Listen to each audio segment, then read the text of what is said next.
अस्सलाम वालेकुम नाज़रीन, आपका होस्ट आपका दोस्त एहसान नाज़िर लेट्स सी पाकिस्तान में आपको खुशामदीद कहता हूँ। उम्मीद करता हूँ कि आप खैर खैर से होंगे।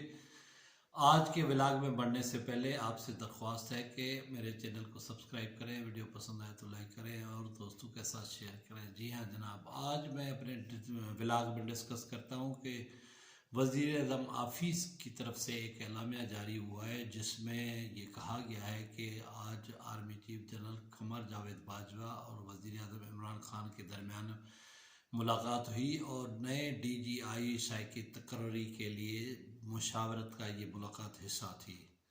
कुर्बान जाऊँ वज़ीर-ए-आज़म की काबिलियत और वज़ीर-ए-आज़म की सादगी पर, जो इतना बड़ा फ़ैसला उन्होंने बिलाखिर 2 महीने के बाद कर लिया है। और उन्होंने जो 3 नामज़द DGI के लिए लेफ्टिनेंट जनरल के नाम थे उनसे इंटरव्यू भी किए, मुशावरत भी की और मामला पूरा मुकम्मल करके और नदीम अंजुम की तकर्री का फ़ैसला भी कर दिया।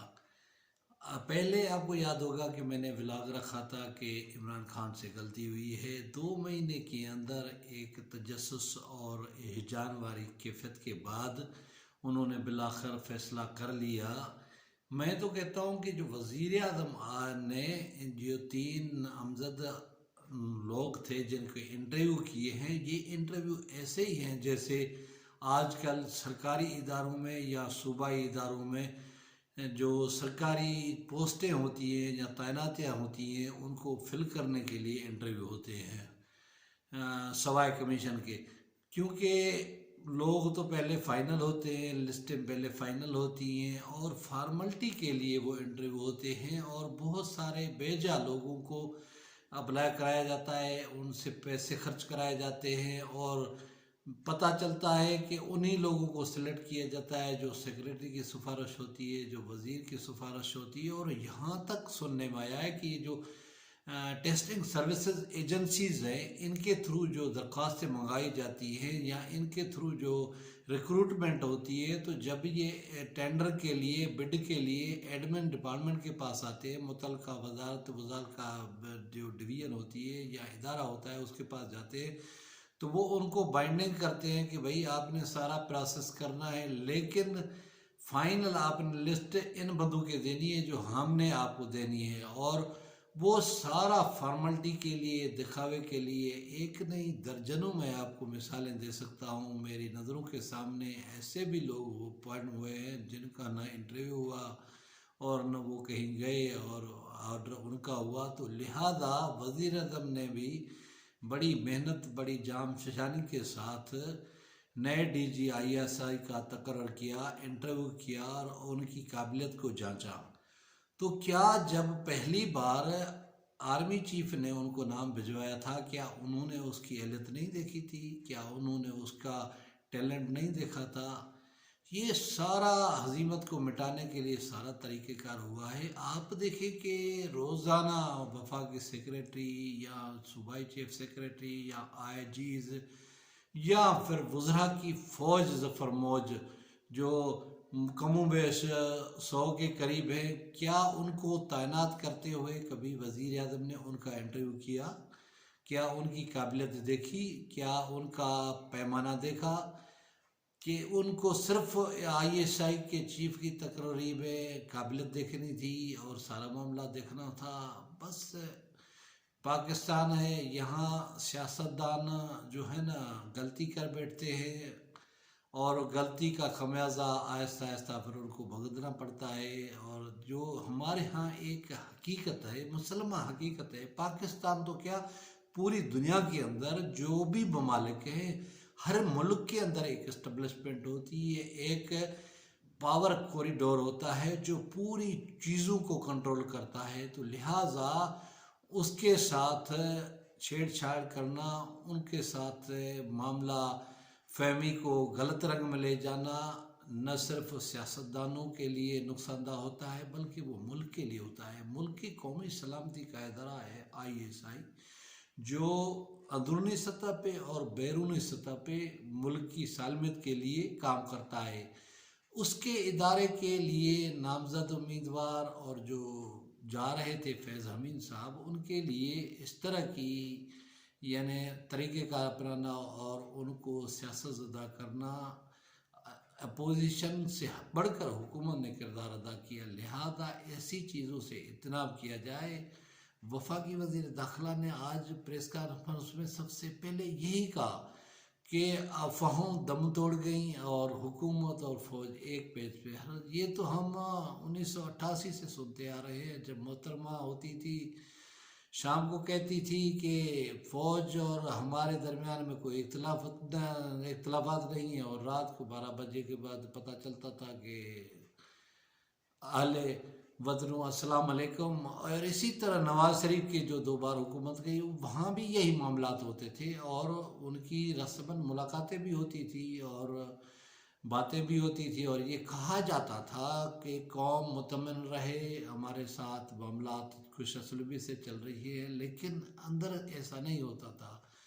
मैं नहीं जानता था कि फ़ौज किसी मामले में भी इंटरप्शन करेगी, लेकिन ये जो कुछ हुआ है इसके असरात 6 महीने के बाद या 3 महीने के बाद आना ज़रूर होंगे शुरू, क्योंकि एक बार जब खलीज बढ़ जाती है ना, तो वो खलीज फिर भरना और उसको मामलात को पुरानी लेवल पे ले जाना बड़ा मुश्किल होता है। लिहाजा इमरान खान बजाय फ़ौज की अहलियत जांचने के, बजाय जनरल्स की अहलियत जांचने के लिए वो अपने वज़रा की अहलियत जांचें, अपने सेक्रेटरीज़ की अहलियत जांचें।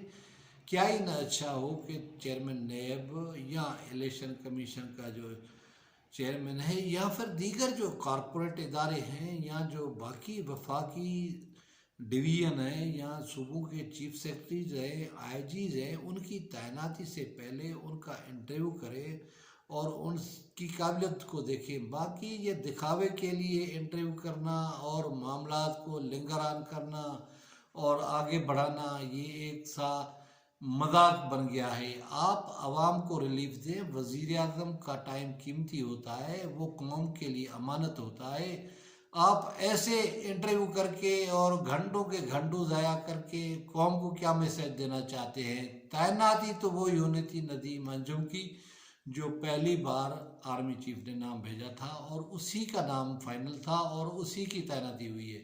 लिहाजा सिविल जो एडमिनिस्ट्रेशन है या सिविल क़यादत है, उसमें इतनी ताकत नहीं, उसमें इतनी तड़ नहीं कि जो फ़ौजी क़यादत नाम भेजती है उसको रिजेक्ट कर दे या उसमें तरमीम कर दे या फेर फाड़ कर दे। लिहाजा इस तरह की कोशिश करना और इस तरह के मामलात करना न हुकूमत के मफाद में है, न फ़ौज के मफाद में है, न मुल्क के मफाद में है। लिहाजा आप की जो तवानाई है, आपको जो मैंडेट मिला है या जो आपको वोट मिले हैं वो अवाम ने दिए, आप अवाम के लिए काम करें। फ़ौज एक मुनज़्ज़म इदारा है, उसका एक अपना मैकेनिज़्म है, आप उनको काम करने दें, उनके मामलात में टंग मत अड़ाएं और लिहाजा आप अवाम को रिलीफ दें। अवाम इस वक्त बलक रही है, पिस रही है और शोर कर रही है, ख़ास तौर पे जो हालिया तेल की कीमतों में होसरबा इजाफा है, इस वजह से आप भी देखिए आज इस्लामाबाद में ताजरान का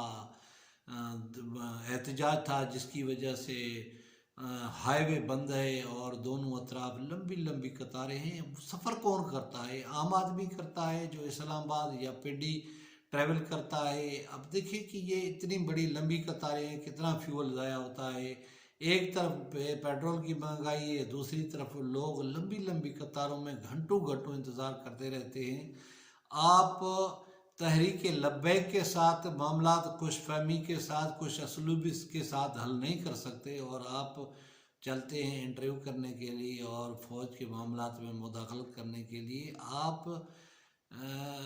टीटीपी को तो माफ़ करने के लिए तैयार हैं, लेकिन तहरीक लब्बैक पाकिस्तान के आप काला दम करार दे चुके हैं और उसको आप ख़तरा समझते हैं और उनसे मुज़ाकरात करना, उनकी बातें मानने से इनकार करते हैं। हम मानते हैं कि आप सफारत खाना फ्रांसीसी बंद नहीं कर सकते, नहीं सफ़ीर को मुल्क बदर कर सकते, लेकिन आप उनको प्यार के साथ वज़ीर आज़म उनके साथ मिले, उनको समझाए और कि ये आप जो कर रहे हैं वो मुल्क के मफाद में नहीं है, ये अवाम के मफाद नहीं और कौम के मफाद में नहीं है। लिहाजा बंद मोर्चों में बैठ के वज़ीर आज़म ऑफिस बनी गाला और वहाँ से आप जो है सुपरवाइज़ करें और बैठ के मामलात नहीं हो सकते। आप उनकी क़यादत को रिहा करें, उनको बुलाएं अपनी ऑफिस में और उनसे बात करें।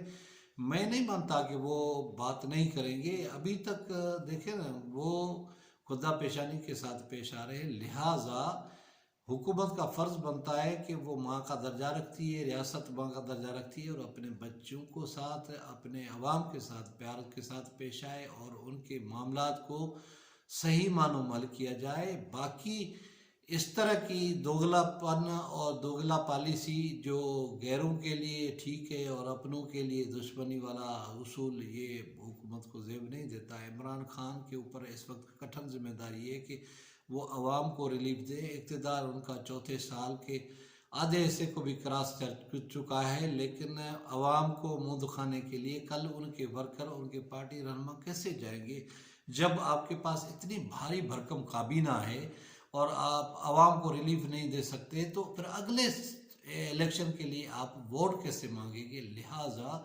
फौरी तौर पे इमरान खान को चाहिए कि बाकी मामला से हटके आवाम को रिलीफ देने के लिए प्रोग्राम बनाए। ये जो आप पेट्रोल पे सब्सिडी एहसास प्रोग्राम के ज़रिए देना चाहते हैं, उसका आम आदमी को, जो बिल्कुल पिसा हुआ तबका है, गरीब तबका है, जिनको आप एहसास प्रोग्राम या बेनज़ीर प्रोग्राम के ज़रिए पैसे देते हैं, उनके पास व्हीकल्स नहीं है, उनके पास गाड़ियाँ नहीं हैं, नहीं वो गाड़ियाँ इस्तेमाल करते हैं।